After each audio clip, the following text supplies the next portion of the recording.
This extract from Legal Weapon 2 shows Andy speeding to work, hitting and killing a young girl and finding himself in prison. This extract shows many of the features we have looked at before. This is a piece of narration done in an epic style as developed by Bertolt Brecht.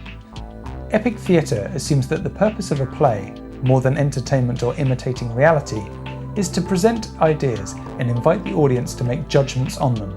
Characters are not intended to mimic real people, but to represent opposing sides of an argument. The audience should always be aware that it is watching a play and should remain at an emotional distance from the action.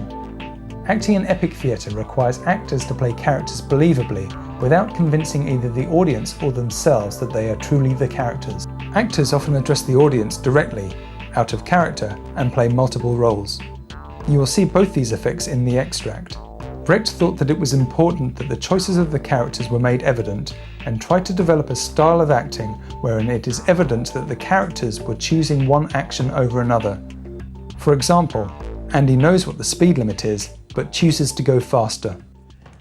Wednesday afternoon, and he's in a flurry. Hurrying to an appointment. Car appointment. On the fact. He's late! Which only serves to vindicate to him His gratuitous greed. for speed! If I know I can do a journey in 20 minutes, I'll only give it 20 minutes. It's stupid, because work is strict on timekeeping like that. I know, but that's just how I am. Anyway, it's a great day for driving. Perfect weather, so I try and make up some time. Andy's contrived a custom-built course to go quick. After all, speeding's only speeding. If you're doing it for the kick. The ingredients laid out before you, ready to inflict the RTA. So easy to predict. And so simple to avoid. Come on. What? Can you lend me a £5? Petrol for my moped. Interview at the supermarket, remember? Oh, forgot. Sorry. I'll pay you back when I get the job. What if you don't? I will. He already said you like the look of me. You watch him? I will. Thanks, Mum. Bye. I'll be back as soon as I can, around 5 again. Good luck, Kelly. Disposing of someone by crashing into them is very easy. I've already made up some time. I know this journey well, and the roads are really clear. And there's this bend coming up round to the left, wide with verges on both sides, coming out into a straight. And I set myself a challenge. How fast can I go? I take the bend at about 80. The car teasing round the corner on the edge of control. Tyres screeching. Amazing. Isn't there a school on one side? Yes, my old one, but they finished about an hour ago. Anyway, there's fencing that side, so it's not a problem. I'm coming down the straight now, decelerating, because there's a sharp bend coming up. I guess I'm doing about 50. More like 60! Everyone breaks the speed limit around here. Everyone? If you took away the 40 signs, you'd think it was de-restricted. Anyway, they'd have police and cameras if they thought it was a problem. And speeding helps me focus my mind. When I go fast, I can concentrate more and I'm more careful. Coming down the straight now, guess I'm doing about 70. No longer feel as if I'm going fast. Garage forecourt! Girl on moped. Excellent visibility! Throttle! Stop looking! Throttle! No!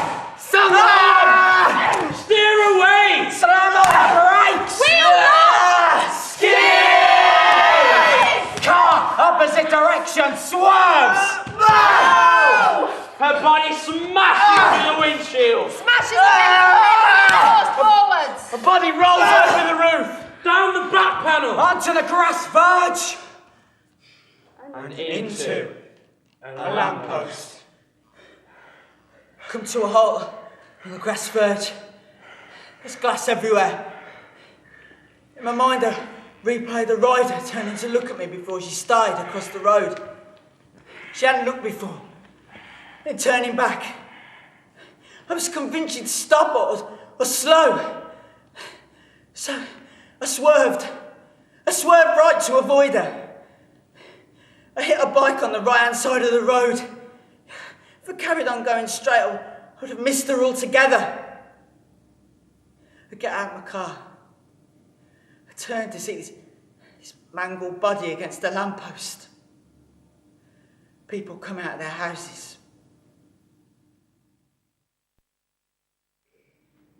He was a defenceless old man. They were robbing him. They were breaking the law. She was a defenceless young girl, this Kelly, and you were breaking the law. What could she have done with you going into her? No, that's not fair, Jazz. They were criminals. And what you've done is criminal. Look, not in the same way. You've taken someone's life, you killed someone, and then you're out driving your car. You don't know anything. Where are you going? I haven't got a clue. Andy! And so, on that sour note, Jazz and Andy go, each their separate way. But this play is not done till 1 year on, Crown Court Judgment Day.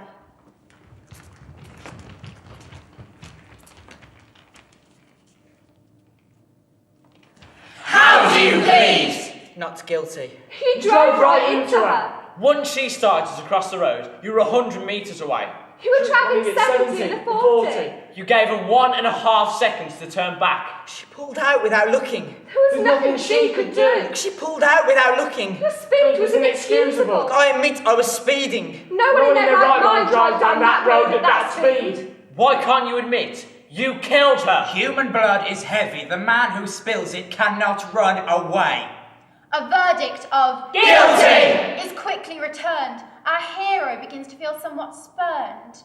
Still confident the sentence won't be strong, soon to realise he was wrong. They strip away his freedom, tear away his pride. He's given 18 months! Banged up inside. But it was a car accident. And a 5-year driving ban. The shock and distress of killing someone is immense.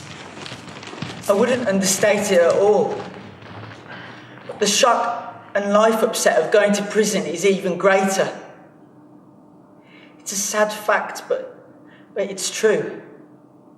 If you're a driver, someone steps out in front of you, and you're doing over the speed limit, you could end up in prison.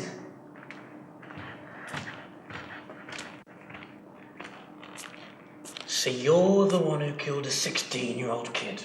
Yeah, it was a car accident. You're smiling. I'm just nervous. You're laughing! Look, I'm just trying to put a brave face on it. You're not taking it very seriously. This is my first time in prison. And everyone knows you didn't even have the bottle to plead guilty. But that's not true. Why didn't you admit it then? It wasn't all my fault. You're not listening. Me? What about you? You're not even sorry. Look, let me explain. What's there to explain? Killed a kid. And these massive blokes came into my cell. One of them had a jug behind his back, full of boiling water. He hurled it at me, in my face, everywhere. Then they ran out, banged the cell door, locked behind them shut. Boiling water was laced with sugar, so it'd stick to my skin.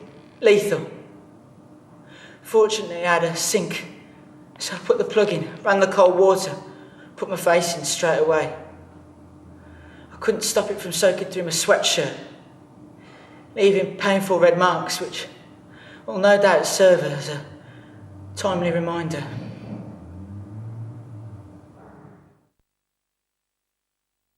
You move on to a car accident scene, which is, and your first thought is we'll get a car in. Can't do it. Your second thought is pyrotechnics. It's going to be expensive if you're doing a long run. And so how do you do it? The answer for Lethal Weapon, which is probably of all the plays, and I've done 3 that involve a car accident, probably Lethal Weapon is the one that I'm most satisfied with, is just paring it down to the actual violence that there is in a car accident. And it is this driver going on mercilessly, beating someone up, even when he can see, because the car's metal and it continues, when he sees that the person is dead, he still continues to beat it. And it was that intention in the car accident, where you're building up and continuing, that I wanted to convey. And by having the person-on-person violence, that seemed a really good and inexpensive way of communicating the essence of a car accident.